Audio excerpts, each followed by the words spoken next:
En este video vamos a ver la historia de la vida. Hace 4.500 millones de años, la Tierra no se parecía en nada a la Tierra que conocemos ahora. No existía una atmósfera, había mucha energía disponible y moléculas sencillas disponibles. Pero ¿cómo comenzó todo? Hay diversas teorías, pero la que vamos a ver el día de hoy va a ser la teoría de Oparin y Haldane, dos investigadores que de manera independiente teorizaron cómo habría sido el origen de la vida. Ellos postularon que en una Tierra con mucha energía a disposición, energía que provenía del vulcanismo, de tormentas eléctricas y recordemos que ante la falta de atmósfera, el Sol provocaba una radiación solar intensa con sus rayos ultravioletas. Toda esta energía disponible se suma a la disponibilidad de moléculas sencillas como las moléculas de agua, las moléculas de metano, moléculas de amoníaco, nitrógeno, hidrógeno y dióxido de carbono. Estas moléculas, en esta alta energía, se unieron formando biomoléculas, en lo que se llamó sopa primitiva. Recordemos que las biomoléculas son los que hoy conocemos como ácidos nucleicos, carbohidratos, lípidos y proteínas. Este tema ya lo hemos visto en clases anteriores. Sin embargo, esta teoría fue llevada a la práctica 10 años después por un investigador llamado Miller, que recreó las condiciones iniciales de ese océano primitivo, agregando los gases que se consideraban que en ese momento se encontraban disponibles, les colocó energía eléctrica y lo que obtuvo fueron moléculas orgánicas. Si bien Miller fue el primero, no fue el último. Varios investigadores intentaron reproducir esa misma secuencia utilizando distintos medios de energía y obtuvieron el mismo resultado: moléculas orgánicas.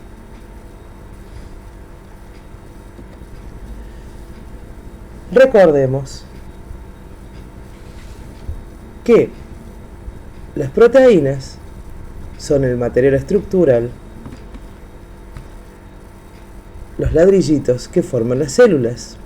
También forman las enzimas que permiten acelerar las reacciones químicas, los ácidos nucleicos, que son los que contienen la información de nuestro organismo, y los carbohidratos y lípidos son material estructural y de energía.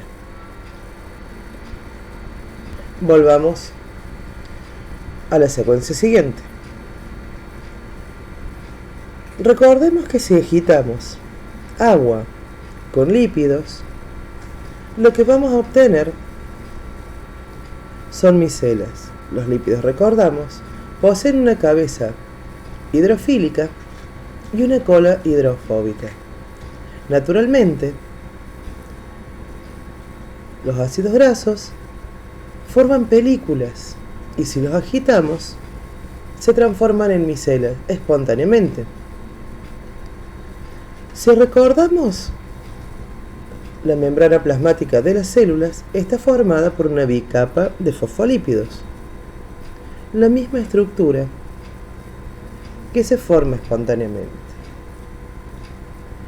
Eso llevó a pensar que en algún momento en la historia del origen de la vida, esos lípidos formaron micelas con un detalle bastante interesante.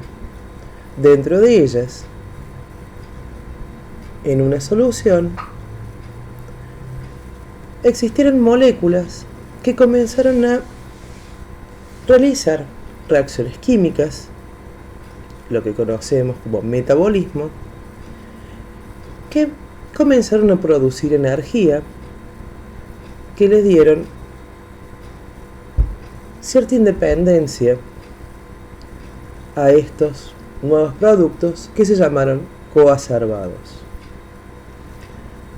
Recordemos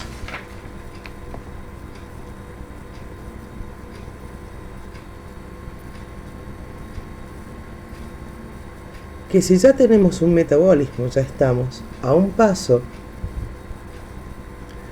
de formar una célula. ¿Por qué los coacervados se los considera como los precursores de las llamadas protocélulas? El hecho de tener un metabolismo hace que un coacervado comience a crecer. Espontáneamente los coacervados, cuando crecen, se dividen en bolitas más pequeñas. Por lo tanto, los coacervados se reproducen por división, como lo hacen hoy por hoy las células procariotas. En algún momento, recordemos que tenemos millones de años para que esto ocurra. Por selección, algunas de estas células con un metabolismo pudieron sintetizar sus características en las moléculas de memoria genética, en ADN. Una vez que tenemos una capa que permita separar el líquido extracelular del interno, que permita que ingresen cierto material, ya tenemos una membrana con esa propiedad que ya conocemos como permeabilidad selectiva. Si nosotros pensamos que tenemos material que contiene la información genética, ADN o ARN, si tenemos la capacidad de metabolismo, de metabolizar energía y productos, ya estaríamos frente a una célula. Lo que sí sabemos es que hace 3.500 millones de años hubo tiempo suficiente para que aparecieran las primeras células. En esta imagen se observa células fosilizadas, en la cual se puede observar la membrana y las distintas formas. Estos son los registros de vida más antiguos, los cuales son organismos unicelulares que serían heterótrofos. Recordemos que los organismos heterótrofos son los organismos que no pueden generar su propio alimento, sino que tienen que tomar ese alimento del medio.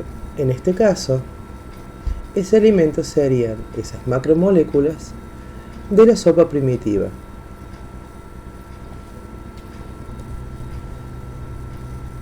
Resumiendo, si nosotros pensamos que tenemos millones de años para que la evolución actúe,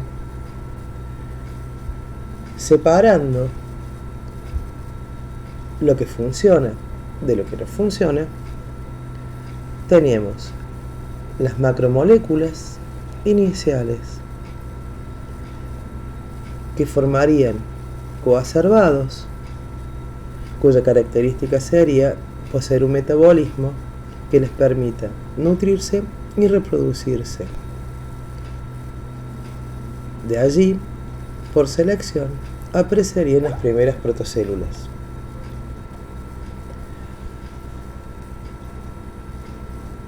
Esos saltos evolutivos dieron también origen a las células como las conocemos hoy, a las células procariotas, que se alimentaban,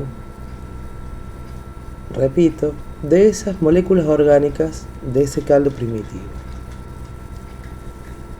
Recordemos que las bacterias se reproducen rápidamente, y si pensamos que la tasa de generación de nuevas moléculas respecto a la tasa de utilización de esas moléculas en la sopa llevó a lo que se conoce como la crisis de energía, crisis de alimento. En un momento comenzaría a escasear esas moléculas orgánicas, lo cual sería un nuevo salto evolutivo en la historia de la vida sobre la Tierra. Aparecerían entonces un nuevo grupo capaz de tomar materia inorgánica del medio, moléculas sencillas, que con un medio de energía serían capaces de producir alimentos, glucosa, y dar como desecho oxígeno. Este cambio no solamente significó un nuevo tipo celular, el de los autótrofos, sino que iba a cambiar la historia de la Tierra para siempre. En esta imagen observamos algunos de esos organismos que aún se conservan en la actualidad. Acá vemos estromotolitos, que son matas algales que hoy por hoy están restringidas en aguas poco profundas, sumamente limpias, y que siguen realizando fotosíntesis, en este caso, en una zona de Australia. Aquí vemos una fotografía de esas cianobacterias coloniales, y aquí tenemos, con una edad aproximada de 3.500 millones de años, matas de estromotolitos fósiles. Aquí vemos las mismas colonias en cortes delgados. Las cianobacterias de los estromotolitos han cambiado muy poco al día de hoy. Dijimos que uno de los residuos era el oxígeno. Nuestra atmósfera se formó gracias a ese oxígeno que comenzó a liberarse y formó nuestra atmósfera. Hasta ahí nosotros podemos pensar que fue una feliz oportunidad para los seres como nosotros que respiramos oxígeno. Pero recordemos que el oxígeno oxida, y así lo demuestra en las rocas lo que ocurre. Esto que se ve rojo acá ocurre en todas las rocas de la misma época, en la revolución del oxígeno. Esto rojo es el hierro oxidado de esa revolución del oxígeno. Con respecto a los organismos que vivían en ese momento, no estaban adaptados para una atmósfera oxidante, lo cual significó que muchos de esos microorganismos desaparecieran Otros quedaron restringidos a sitios en los cuales el oxígeno no los destruyera, como son las arqueobacterias, que se encuentran restringidas en lugares que ningún otro ser vivo puede estar. Y a su vez, también sobrevivieron los organismos que pudieron tener un metabolismo que les permitiera contrarrestar los efectos del oxígeno. Otro gran salto evolutivo en la historia de la vida.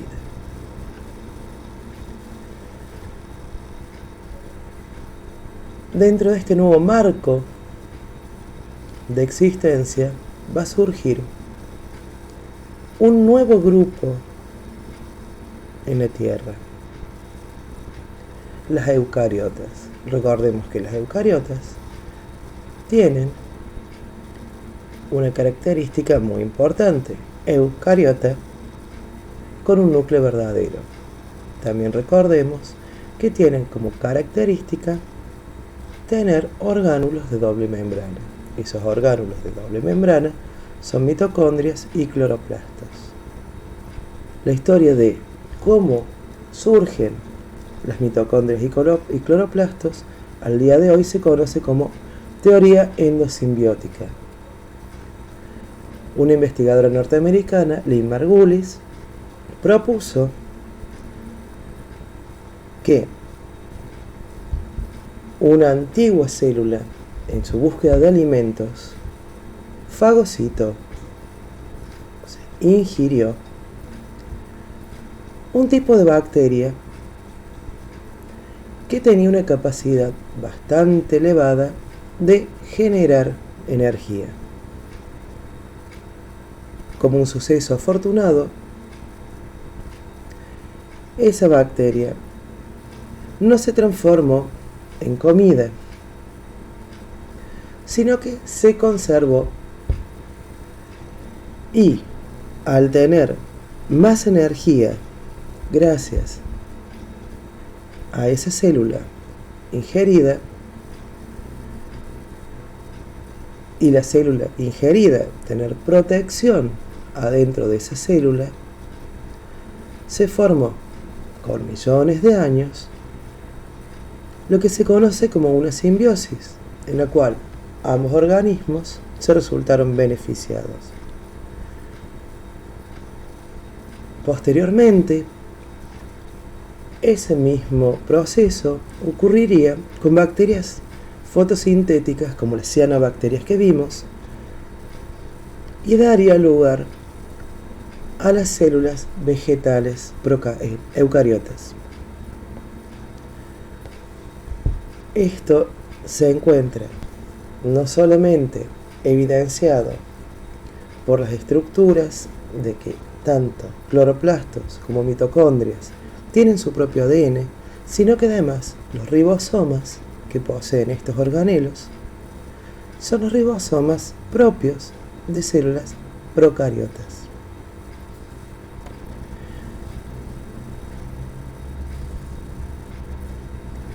La adquisición de la característica que distingue a los eucariotas, el núcleo celular, al día de hoy es un tema muy discutido.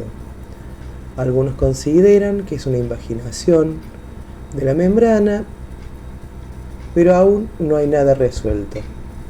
Quizás algún día alguno de ustedes, si le interesa el tema, que es muy lindo,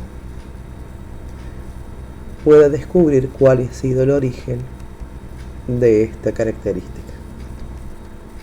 Bien, recordemos, las células tienen membrana plasmática, ADN y ribosomas, pero separamos a procariotas de eucariotas, ya que no tienen los procariotas organelas, ni tampoco tienen núcleo. En la historia de la vida, entonces, para llegar a esta célula, ha pasado mucho tiempo.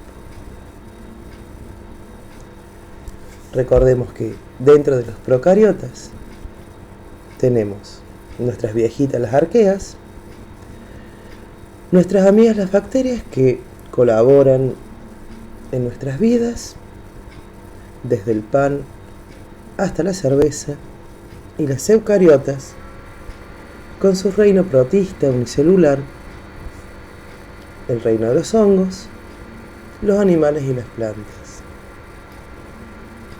Sobre cómo surgió cada uno de esos reinos, esa es otra historia.